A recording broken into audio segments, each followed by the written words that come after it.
Mm-hmm. Okay.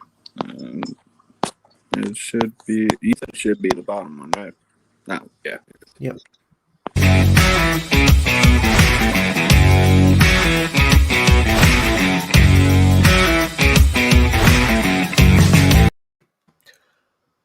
What is up, everyone? It is Thursday Night Football. This is the inaugural episode of the Hoosier Huddle here on the ASAP Network.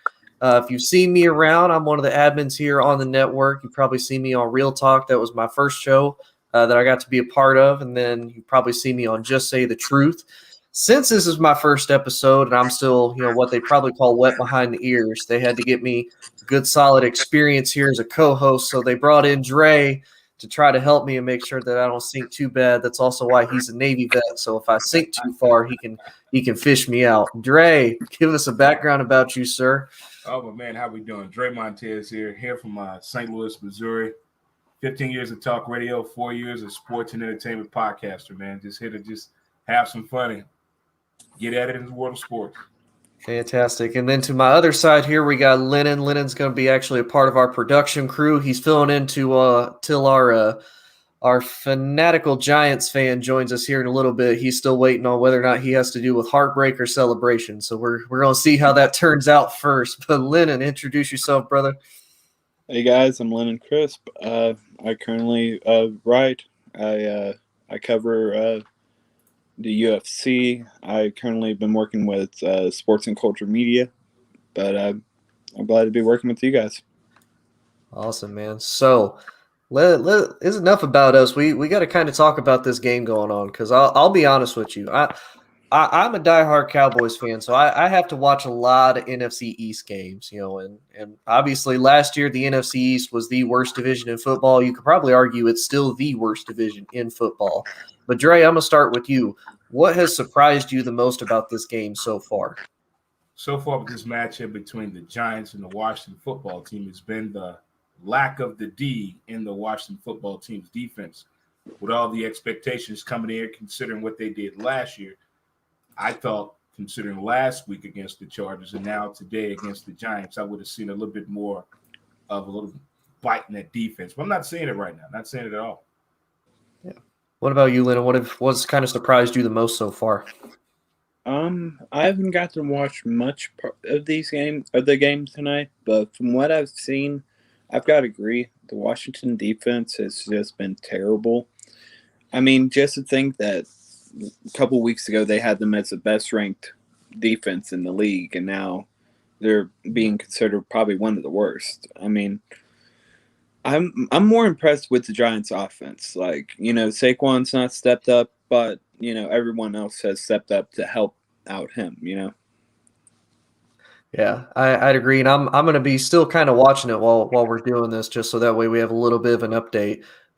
There's kind of three things that has really surprised me with this game so far. I agree with both of y'all that the Washington defense has not nearly been the same as it was last year. If we even look at the game last week against Denver, the Washington football team's defense gave up a ton of yardage against Teddy Bridgewater and the Denver Broncos, not just in the passing game, but in the running game as well. And that was, both of their strong suits last year. You couldn't run the ball. You couldn't really throw the ball. And then this year it's been a complete 180. To New York's credit, their offensive line, that revamping, that retooling that they've done just from week to week has made a significant difference. Washington has been able to get to the quarterback. Daniel Jones has been sacked a few times in this game so far, but for the most part, he's had a clean pocket. He's had time to throw. He's been picking apart that defense. He's been showing why he's gone 4-0 against them in his career so far as a starter. What up, Coach? Glad that you're joining us here on the show. Oh, we finally got him. There he is. He finally been summoned. What's going on, you guys? How you guys doing tonight? Somebody's Doing good. How are you? Oh, I'm doing wonderful. Doing wonderful right now. In a great mood tonight, gentlemen. What are we talking about? Freddie, we were actually just talking. What's probably surprised you the most so far out of this game with Washington versus the New York?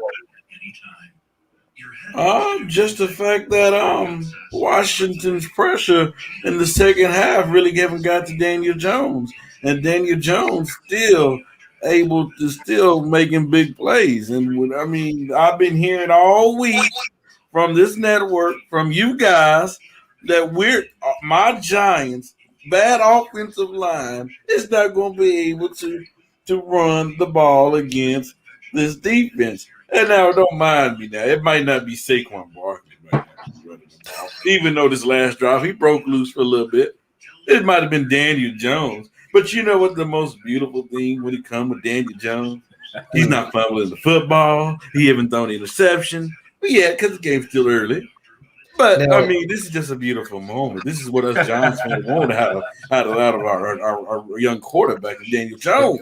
Now, Freddie, I'm gonna let you know. I don't know about you, but I'm a superstitious person. Not only do I work in medical and I've worked in EMS, but I work in the military. When you use phrases like "Oh, he hasn't done it," it's been a quiet night. You're setting. You know, 3 interceptions in a row in the last 3 minutes. Yes, yeah, that could possibly happen. You possibly jinx yourself. Oh, okay, I see you with the jersey on. I see the numbers there on the bottom. But here's my thing with the NFC East and being this game matchup so early in the year. Great matchup, by the way. And you've been a Cowboy fan, and you've been a diehard Giants fan. This is so much of a homework game for you guys, or a homework assignment, considering you being a Cowboy fan, and whether the Giants pull this out or not. 0-2 in the NFC East is not the end of the world. But to use this game as like I said, a homework assignment, you can learn a lot from this game. What can be done with the Giants if the offensive line holds up? What the Washington football team could actually do with a quarterback that can manage the game, a la Cam Newton. But I don't know the relationship with him and Ron Rivera, if that's even an opportunity to even happen. Yeah, we've actually talked about it on the show. I know my personal thing with Ron Rivera and Cam Newton. To me, I think the biggest thing, whether Bill Belichick and the NFL wants to come out with it or not, I think to them Cam is a liability only because of the whole vaccination thing. Whether they want to actually come out and say that or not. Oh, yeah, we all know that's the case. Exactly, and unfortunately, as much as I would love to see Cam go to Washington, have another potential start, and go back with Ron Rivera, I don't necessarily know if it's going to happen. He's not vaccinated. He's a potential liability of either getting other players put on the COVID list, or he himself not being there, and then Washington's just put back in the same position that they were in, if not possibly even worse, if he exposes other people. So unfortunately, I don't know if it was going to happen. I would love to see it, but I don't know if that's necessarily going to be the case. If they pull this off, I mean, Daniel Snyder has a little bit of Jerry Jones in him. He has a little bit that's still left in him. What if he goes out and gets Cam Newton and Josh Gordon? No, that would be a very prolific offense. That would be more than water cooler talk. That'd be some head scratching, because we don't know the physical condition or strengthening condition of Josh Gordon, or even the mental state of him. We just know he's been away from the game, hopefully getting the treatment that he needs. But the football ability for him to play football, that's still there, as far as we know. But going out to help a team right away, I don't know. It may be a little time and all that here, but what if they're able to pull that off, the Washington football team, bringing Cam and Josh Gordon? And to give y'all an update, it's 26-20, and Washington is now in the red zone and just scored a touchdown. It is now tied 26-26 with 4:33 left. Oh, you see that look? Coach looked like he did not believe you and looked at the TV himself. Right. Hey, I don't blame him. I would too. Now, Freddie, Freddie, I'm going to ask you, because you're a Giants fan, to you, who do you think has the most to prove, or who do you think has the most to lose in this game, whatever the outcome may be? Who has most to prove is Daniel Jones. He looked good, so far in this game. He used his leg and he came late with his arm. This offensive line held up, to a point where, he can stand in there and make great decisions. So it's him. He have a lot to prove. Okay, you're going against one of the great defense. And yes, Mike, I agree. Slayton did fumble the bag. But when you talk 27-26, Washington took their first lead.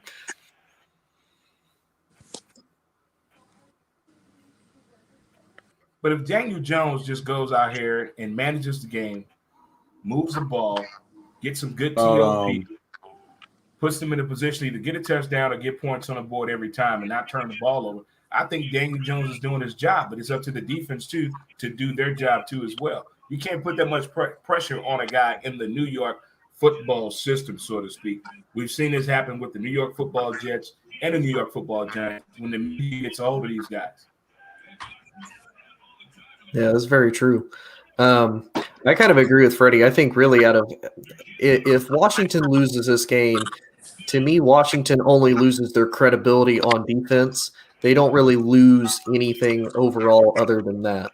I mean, we know Washington is still going to be a threat defensively. They still have 4 first-rounders on that defense. They're still young. They still have a phenomenal linebacking core. Secondary, to me, has always been kind of questionable with what they have, but for their pass rushers, if you can't throw the ball, they don't really need to have the best corners and safeties. And if they can stop that run, that's all that matters. I agree with Freddie. I think out of everybody as far as lose and gain here, Daniel Jones and the Giants are the ones that have to prove this the most. If they are able to win this game, they are in the driver's seat of the NFC East, at least with Philadelphia at the current moment. Like Freddie has said this entire time, they rebuilt themselves in the offseason. They have a defense they spent money on. They've drafted well on the defensive side. They went out and they got Daniel Jones all sorts of different weapons with Kadarius Toney. They got Kenny Galladay. They still have Slayton and Shepard. To me, both solid number 2 and 3 receivers with the slot. And honestly, I've been saying it for the last couple of days. I think the Giants have the best secondary, and I didn't even mention Jabril Peppers or Xavier McKinney, both very talented safeties there in that back end. So to me, because to me, at least through tonight's game, the Giants' defense has taken a step back. And again, I don't know if maybe that's a little bit of rust just because it is still the second game of the season or not. But watching both teams, this has kind of been a defensive disappointment to me. I expected it to be kind of a lower scoring game than what it is. Both teams really, even when the offenses haven't been that great, have still really been able to push the ball, probably in ways that we didn't really expect them to be able to push. But to me, I think the Giants, credibility-wise, and whether or not they are actually going to be a perennial division contender is going to be the big thing that comes out of this, whether they win or lose. I think the Giants might try to put a Belichick Patriots twist on this and have a positive outlook on this loss, because look at what they've learned about Daniel Jones. They learned a lot in this game. I say the 2 games, they've learned a lot about what they can do and what they cannot do and what he is capable of doing with protection or under pressure. That's true. All righty. Let's see. We're going to go back here. I think that's a beautiful throw. Mm-hmm. I want to rebuttal what Mike said. Mike, that's not true. Daniel Jones is in the worse position than Heinicke. Daniel Jones is not in the same position as Heinicke is. Let's just be honest. Daniel Jones, this is the first time I've seen this offensive line hold up as long as it have. Let's just be honest. This is the Achilles heel that the Giants have year in, year out. But this is a little hope that we've seen this offensive line hold up just enough time where Jones can make plays. So, and Washington have an elite defense. This defense is just not showing. Yeah, that's very true. And I would honestly say Heinicke is not nearly as bad of a position as Jones is in, because you look at Jones. Jones has that unfortunate burden of being a first-round pick. So there's a lot expected out of you whenever you become a first-round pick. You're expected to be able to lead a franchise. You're expected to be able to get those wins. You're expected to be able to do everything with basically nothing. Now, as much as Freddie is going to probably love this, and I hate to say it, Daniel Jones hasn't gotten a lot of help over the years. Eli Manning didn't get a lot of help even towards the end of his career. He did not have a good offensive line. He did not have good weapons to throw to. He had Odell Beckham Jr., and that's pretty much it. And Eli Manning loved his tight ends. They did not have a tight end for him. They got Ingram. There was never really a connection with Ingram. Ingram is one of those, to me, he is underperformed in every way because of the talent that he has, as well as he is injury prone. Then they go out, they get Barkley as the running back, and that's really one of the first real weapons that Daniel Jones has had. But again, the same thing. They don't have an offensive line to be able to go. So to me, Jones is under significantly more pressure than Heinicke. Heinicke has been a journeyman. I remember watching him in Minnesota in a preseason drive, and then he got cut. I mean, we all heard the story last year. He was their COVID quarantine backup quarterback taking classes and then gets called for a playoff game. So to me, Jones is under significantly more pressure.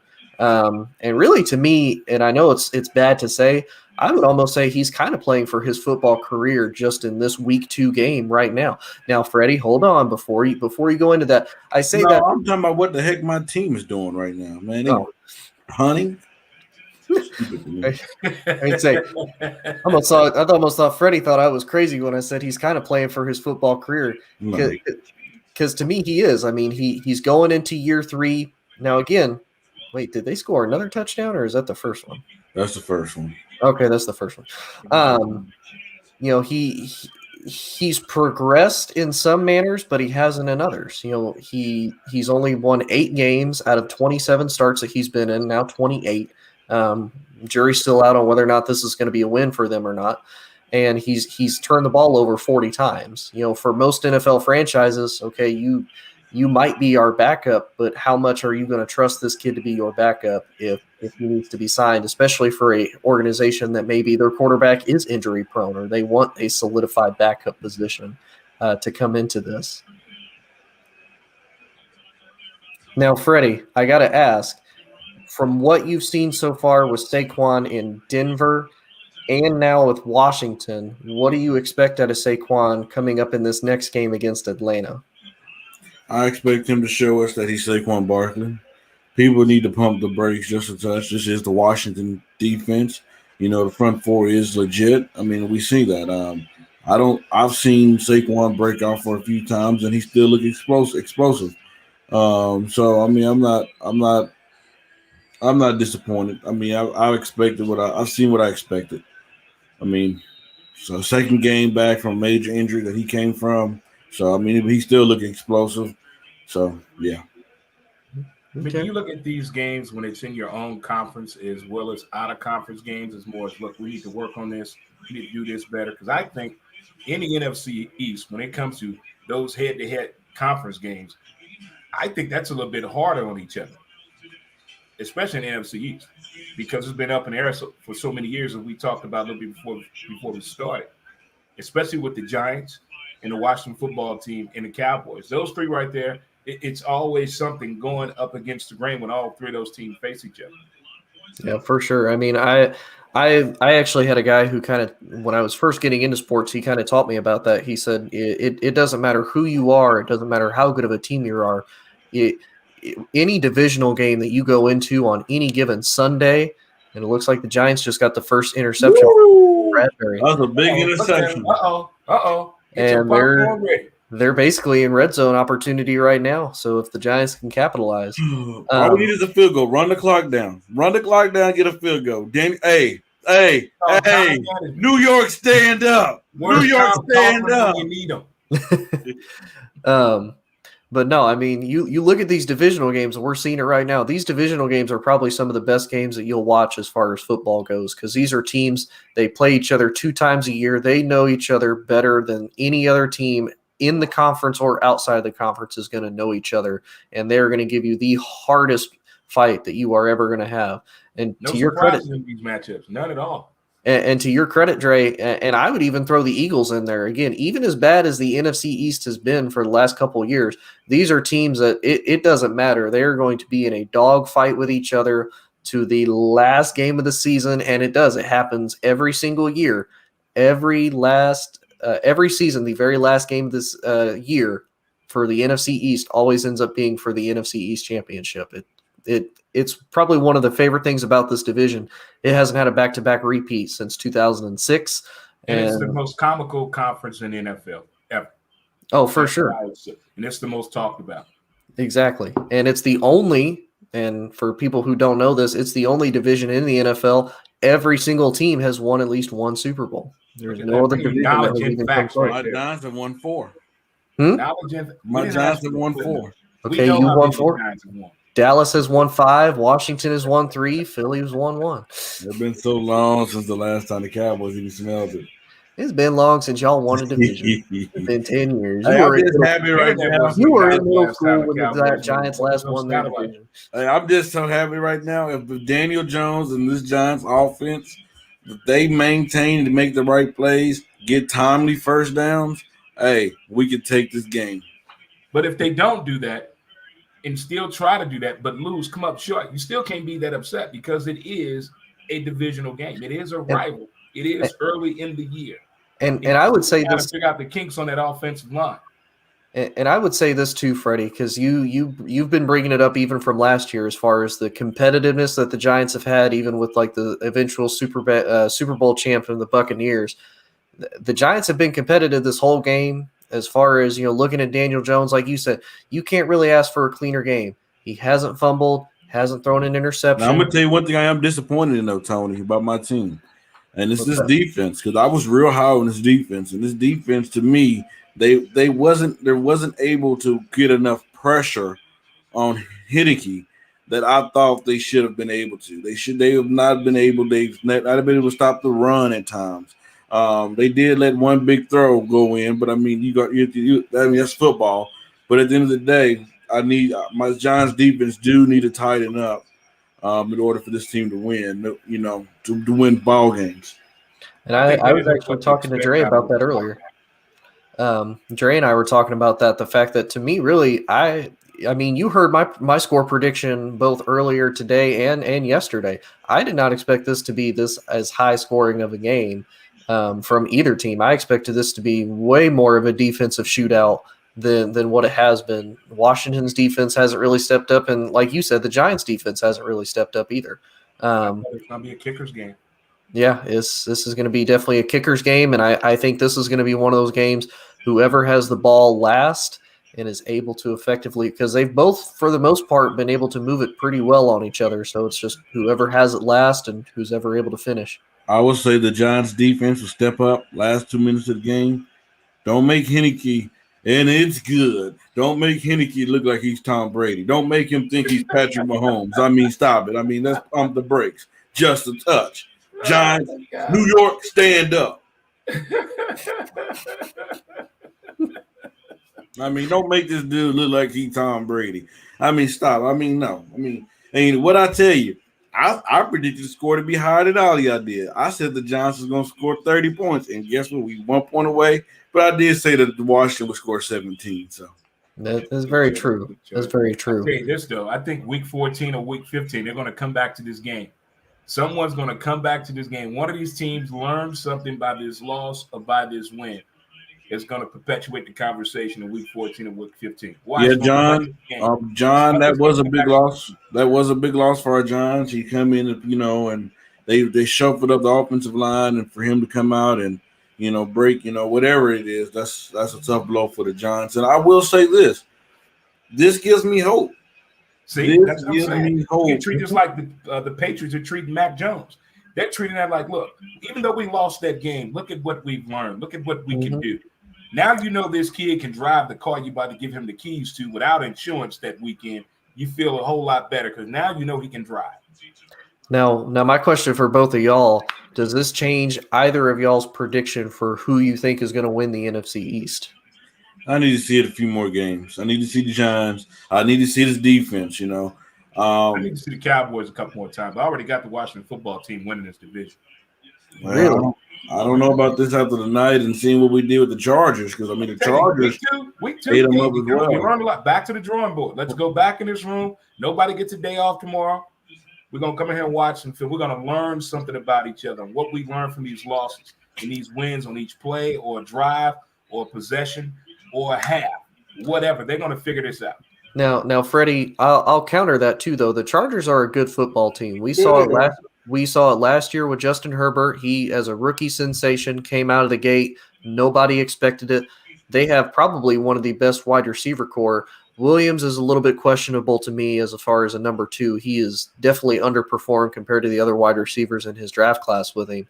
But, Austin Eckler performed extremely well for them. Their offensive line was revamped, has held up. And defensively, did you notice who they got for their head coach?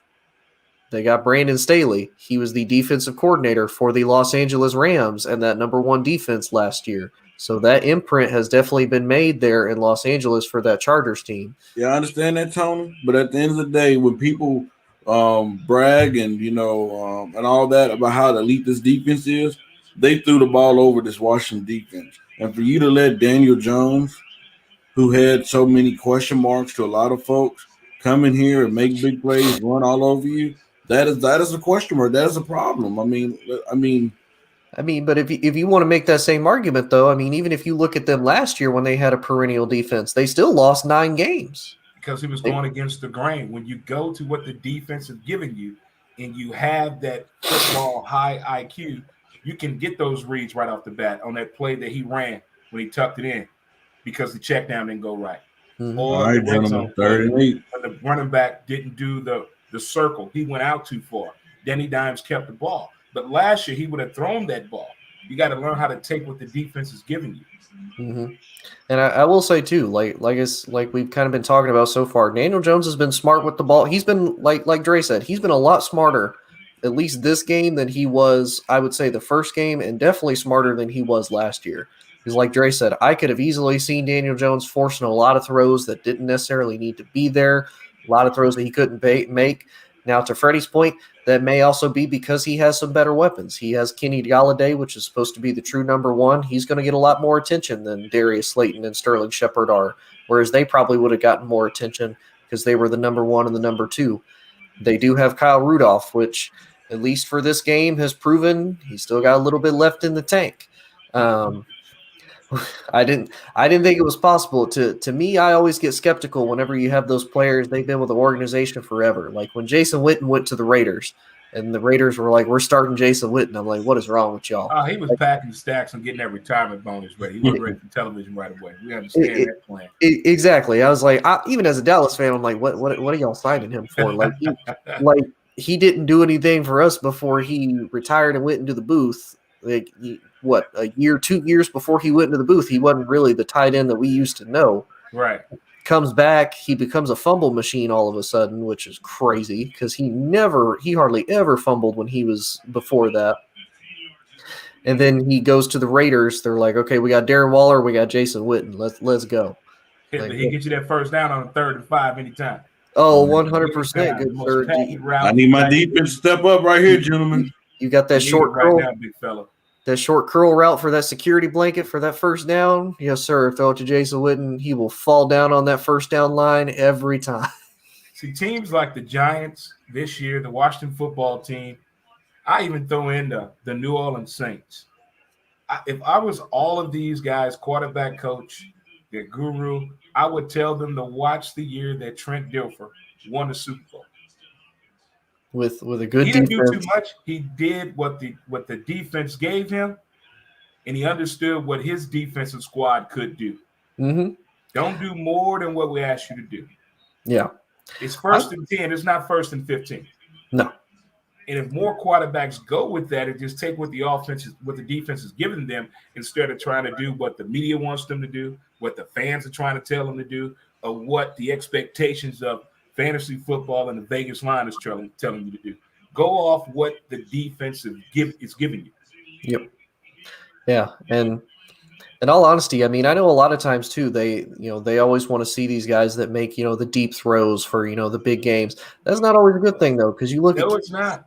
Because you look at Kansas City, yeah, Patrick Mahomes could throw an 80-yard bomb to Tyreek Hill. He's going to get behind you and he's going to get a walk-off touchdown in 15 seconds.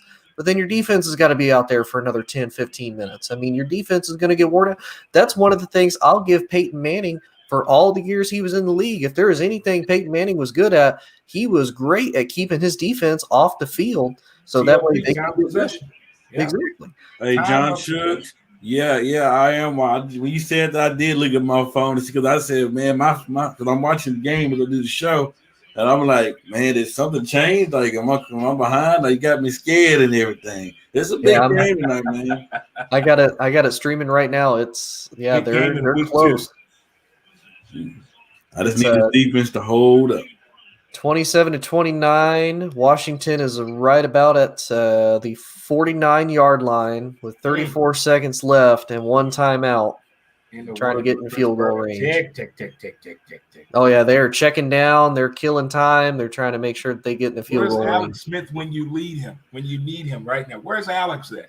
Now, can now, check it out. now, prime Alex Smith, because last year's Alex Smith was not the Alex Smith that we remember. Man, No. he was the Bionic Man and RoboCop all in one. I'm amazed that man made it on the field. The NFL, the league, the Washington football team, all quarterbacks in America need to give that man a pat on the ass.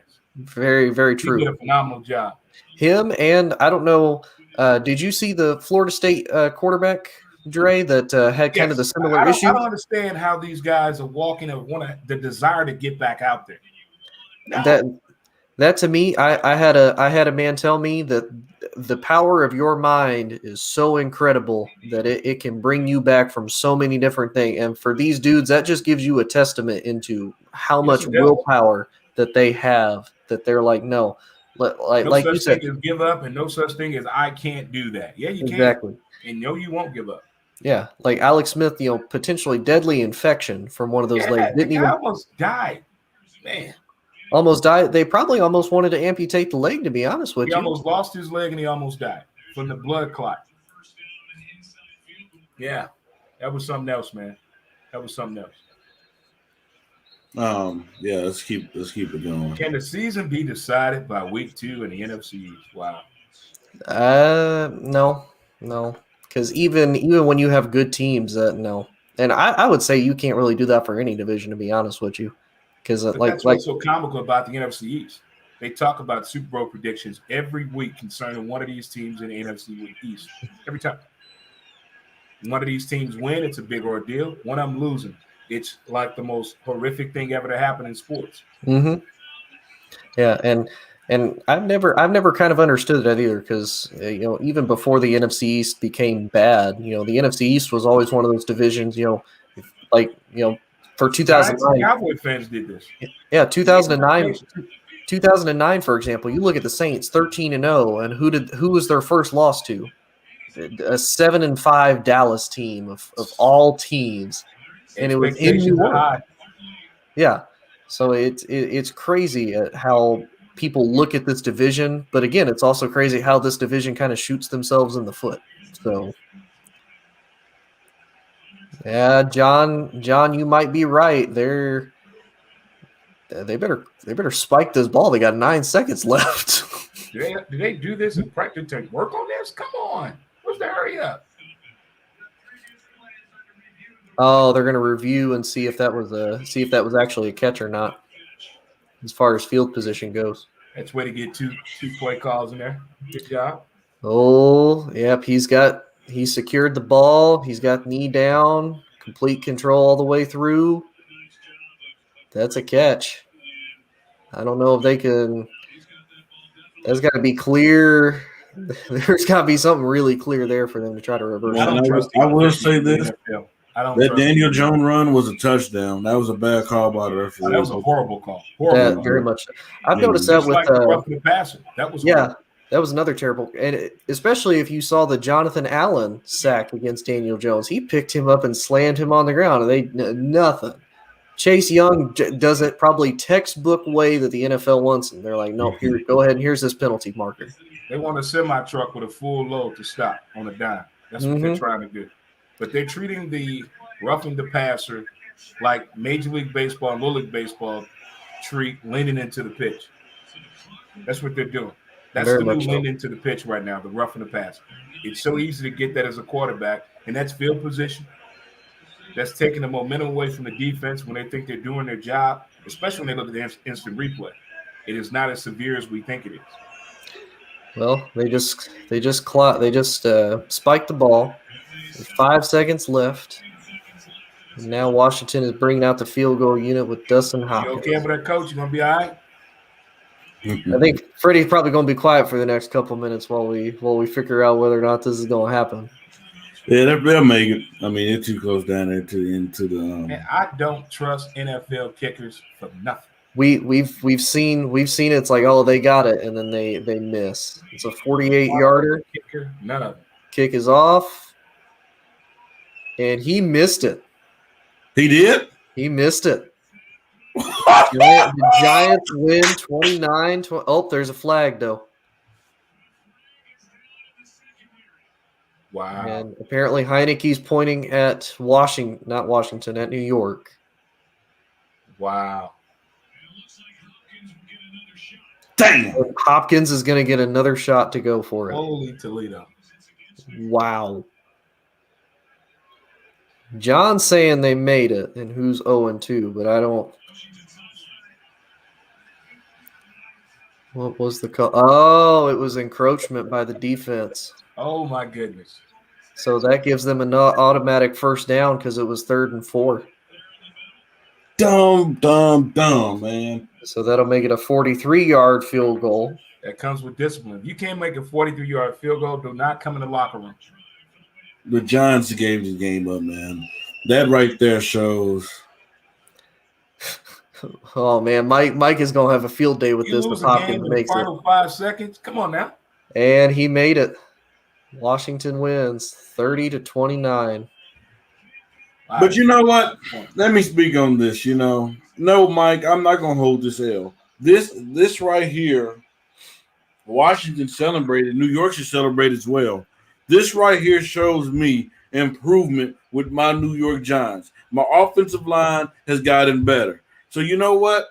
Hey, I'm happy. I seen progression in Daniel Jones.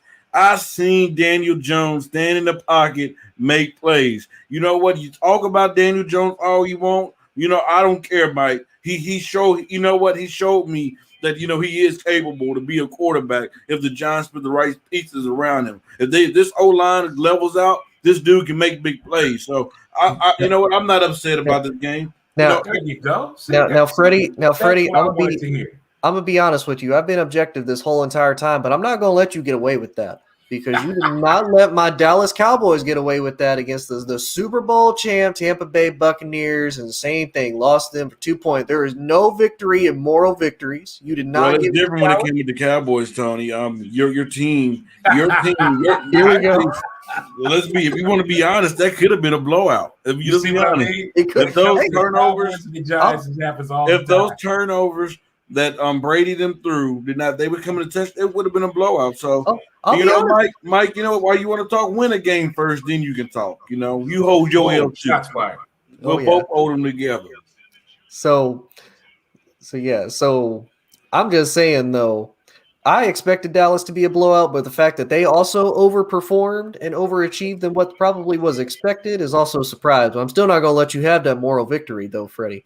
Even though the Dallas Giants has did a moral victory too. You didn't expect Dak to do that. No, not at You all. didn't expect Zeke not to do that. Also true. Now you know what you got to do on defense when it comes up there to those linebackers and that defensive line. Now Exactly. you got to attack that. Exactly. So I will say though, this is a better matchup. This was a better game than what I initially thought when I first saw it on the schedule. And when Freddie told me that I was going to start my show, I was like, this might be a little bit of a rough one because it's Washington versus New York. I was like, I don't know how much good is going to come out of this game, or is this just going to be one of those like redheaded stepchild type games? Like, man, this is bad. Like, I don't know how I feel about this game, but I will say this game really didn't disappoint. Obviously, like any game, there's a couple just really bad calls that were like, I don't know about that one, but it ended in probably one of the best fashions. I will say from week one, I don't think there was a bad game unless you count the Philly versus Atlanta, but I don't think a whole lot of people saw that unless you're a Falcons or Eagles fan. I watched that game, and that game I don't understand what's going on with the Atlanta Falcons. They need a therapist. They need their own television show. They need someone to explain to them what has happened. Since halftime of that Super Bowl, something has went wrong.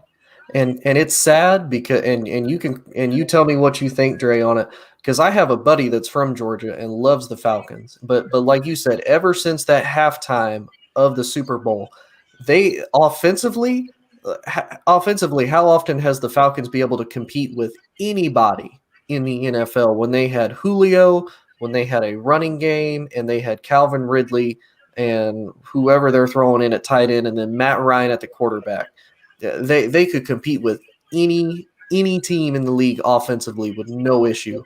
But his nickname is Matty Ice. But now what is? I don't know what has happened to that team. They had all the intangibles you need. They had a special team, the defense, offensive line, secondary, a quarterback. They had backup people that can get in there and perform and put up points to sustain the victory or hold on to somebody come out of the locker room. Mm-hmm. But something happened at halftime with that team, and nobody that's talking that has left that organization since then. It's like, oh, mum's the word. They're like Major League Baseball players. They don't want to tell you nothing to 10 years later. And honestly, it's bad to say even from the first game of the season. I think Atlanta, unfortunately, is in a rebuild mode that they don't want to admit. I think as bad as it sounds, and like you said, Dre, his name was Matty Ice for a reason, and statistically, he's still a great quarterback. But I think his time in Atlanta is done. There is something there in that organization. There is something mentally just blocking them from them, and literally they're beating themselves from having any type of success and competing in this league. I think it's time for them to cut their losses with Matt Ryan. I think he's under contract for 2 more years, and he's still a pretty big dead cap hit. I think after this season, you move on from Matt Ryan. You have Calvin Ridley. You have Kyle Pitts. Defensively, there's still a lot of question marks. Offensive line, there's a little bit of question marks, and they need a run game. But I think it's time for Matty Ice to find a new home. I think it's time to get fitted for a sideline blazer. Yes. Ready to hold that microphone and do some live reporting for the NFL. That's what I see in his future. But it happened so fast and right in front of our eyes, like when Drew Brees got old in the middle of a game. In the middle of the game, Drew Brees literally got old. And I don't want to see that happen to Matty Ice, but it looked like it's going to happen irregardless. Well, and we saw it too with Peyton Manning. I mean, look at that last year he was in Denver. That was not the Peyton Manning that we were used to seeing. Even rookie year Peyton Manning was better than the last year Peyton Manning was actually playing football in the NFL. I don't know if you saw the interview with him on HBO Sports with him and Bob Costas, but he let loose about that whole neck injury with Denver, getting a second opinion, having the surgery done, and choosing to come back. But it was so severe. Only person he threw with was his dad and his wife. He didn't want to be around a team. He didn't want nobody seeing him in that state of mind. So he could barely throw the ball. It was that severe and that bad. And a lot of players have these type of injuries. They keep saying, well, I'm going to put it off. Wait. And some can't wait. We need to do this right now. But we want the team to win. We need you on the field. We need you to do this and that. And they push it off. And by the time they decide to do it, this could be a season-ending surgery I'm having. Or even a career ender, because I would say look at Cam Newton. Cam Newton delayed that shoulder surgery for a long time, and there's a lot of people still say that's possibly why Cam Newton may not be playing right now, because that shoulder has not been the same since he hurt it.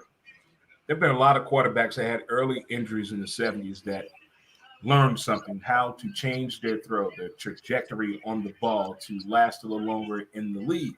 And I think if a lot of quarterbacks could learn that technique, they can go on with their longevity playing football. Yeah, you can't stretch the field with a 70-yard throw no more, but you can still get the ball down the field where it needs to be. I'd agree. Arm strength or talent and arm smartness goes a long way.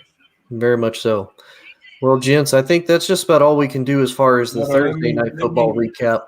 Let me answer this question. Isaiah, how about my Giants? Like I said before, my Giants showed promise.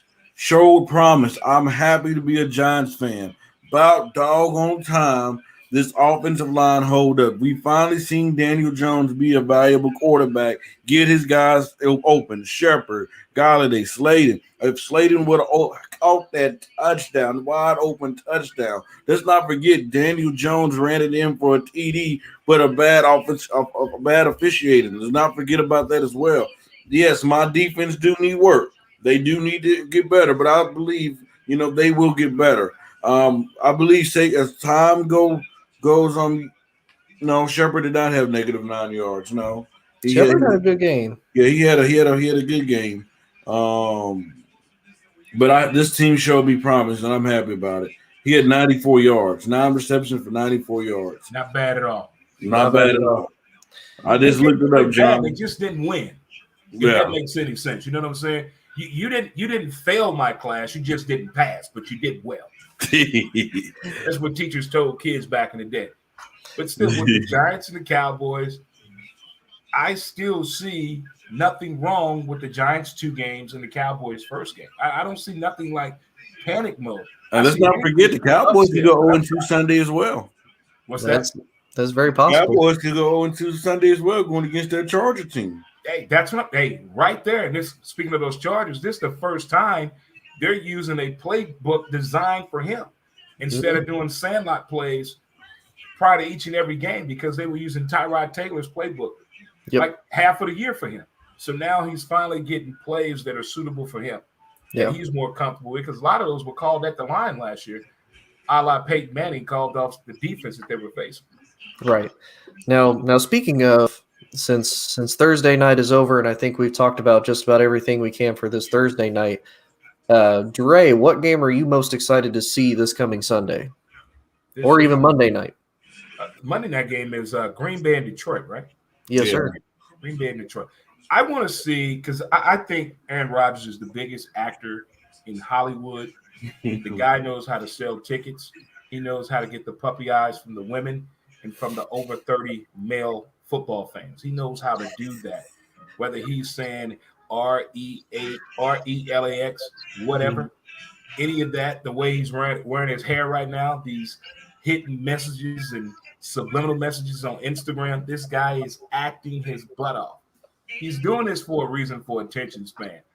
But Detroit, I think Detroit is going to give Green Bay a tougher game than life itself. I got Detroit winning this game on Monday night. Wow. Freddie, what about you, sir? I got to go to Oakland the Las Vegas Raiders and the Pittsburgh Steelers. We've seen Pittsburgh go against the Bills. I would never know. We've seen the Bills go against Pittsburgh on Sunday, and Pittsburgh offense could not get going, but their defense is still elite. Made Josh Allen look horrible last Sunday, and Pittsburgh was able to win the game. And we saw Monday one of the greatest Monday Night Football games we've seen in a while. But we also seen Derek Carr go against Baltimore's defense and able to make big plays down the stretch. And I'm just trying to see is Oakland. I keep saying Oakland. Is the Raiders still the team? Is Derek Carr will still be able to make big time plays going against Pittsburgh defense? And what if Pittsburgh offense look like as well? Hey, don't worry about my team. Hey, my team good. We good. I'm happy. My team showed promise. Daniel Jones finally showed that he's a quarterback. Yeah. They panned the camera on Big Ben Sunday. Right. It looked like in the second quarter, Big Ben had that look on his face like, did I make the right decision in coming back to play football? Right. He looked out in the second quarter. They panned the camera on the Pittsburgh sideline. And Big Ben looked like, did I make the right choice here? But I still don't know how Pittsburgh won that game. And I watched that game twice. I still don't know what happened. I think that was one of those that was purely by defensively, the Steelers had a better game, and offensively, I think the Bills were just rusty more than anything. I think they were out there kicking it with the Bills Mafia in the parking lot, which is very much so. Wrong. I will say there's two games I'm excited to see, and actually there is a third. My third game I'm most excited to see, I agree with you, Dre. I want to see, mainly just because the Lions gave the 49ers such a run for their money with like 2 minutes left in the game. They gave them 38-10 at one point. Very close, yeah. Or it was like 38-25 at one point, even with about a minute and a half left. And Detroit was able to come back and get it to as close as it was. The second, I would say, is the Rams versus the Colts. I want to see how that Colts defense rebounds after basically being torched by Russell Wilson. And I want to see if Carson Wentz is able to finally kind of make things stick a little better now that he's got a game under his belt. He's got another full week of practice with the first string reps. And then, of course, I am going to be a little biased here. I want to see what Dallas does against the Chargers. I mean, I think that's going to be one of those. I think that could very well be a blowout, not a blowout, a shootout between both teams. And I think that's going to be one of those whoever has the ball last, because obviously that's how it was with Tampa Bay. Who had the ball last? Tampa Bay. And the reason why they won. Ball over 40 times and Zeke has less than 10 carries. It's going to be a long season for the Cowboys. Unfortunately, as much as I hate to agree that I think that is going to be the case, I think while Dallas is still kind of having that offensive line issues because of Zach Martin being out, because of La'el Collins being out, like you said, if Zeke has anything less than 10 carries, I'm going to say he has about 8 to 9 carries for maybe about 50 yards, if that. And then I think Dak is going to probably throw about 40 to 45 times for about 370. And that's For- the problem. Dallas gives it away that they've given up on the run play. It's gonna be a long day. Long day. Yeah, and it's sad because that you look at it, statistically Dak has been great, but a lot of those have been garbage time stats. Now the only one that hasn't was that last Thursday night game. That wasn't garbage time. That was just Dak being Dak. But unfortunately, a lot of these games they get down 35-14 by halftime. You got to throw it. Yeah, you have to. There is no running it because you're not going to be able to catch up because the other team's scoring on you left and right already to start with. Yep. All righty, gents. Well, anything else you want to take away from tonight's game? Anything that you guys are excited to see for week 2? No, just pretty much what we said. And man, hey, my Giants will be better than that next week. Get better for Atlanta. Take care of business. Now, Freddie, I will warn you, you're going to have a lot of people people coming for you this week. More victory, more than life itself tomorrow throughout radio and television. Yep. Nah, John, I'm saving my LeBron takes for when season starts. Yeah, don't worry though. He'll sneak it in kind of here and there, but yeah, I'm LeBron's not really the focus. I'm a Lakers fan too. It's football. Hey, you a good man. You know what? You're a good man, Dre. You're a good man. Appreciate it, Coach. All right, ladies and gents. So this has been the Hoosier Huddle. I'd like to thank Dre for coming on with me, being my co-host, being fantastic, helping save me from drowning in my own water. Freddie, want to thank you for being on here. And Freddie, good take on you. You were unbiased with your Giants. You were a good sport about this. I'm always unbiased. You handled it well. I thought you were gonna be crying. I thought I was gonna see a jersey ripped. I thought so too. A Giants dog getting ripped down or something. Hey, shout out to the production man, Lennon on production. Shout out to him as well. Yeah, he did great Yeah, tonight. appreciate it. Excited. This is the first of many episodes this coming season. Next week we got the Panthers and the Texans. Oh, that's gonna be a good one. I would say, yeah, I don't know how to make it that game yet because Tyrod Taylor did great for the Texans last That's week. my but I man mean, with yeah. five, He was keep the it Jaguars, going. bro. Balling. Hey, I said it was against Jag. Now they go up against the Browns this week, so I don't know if Tyrod even going to be healthy for that game against the Panthers, but we'll see. No needles, Coach. No needles. Right? Yeah, no, he's like, no, stay away from me.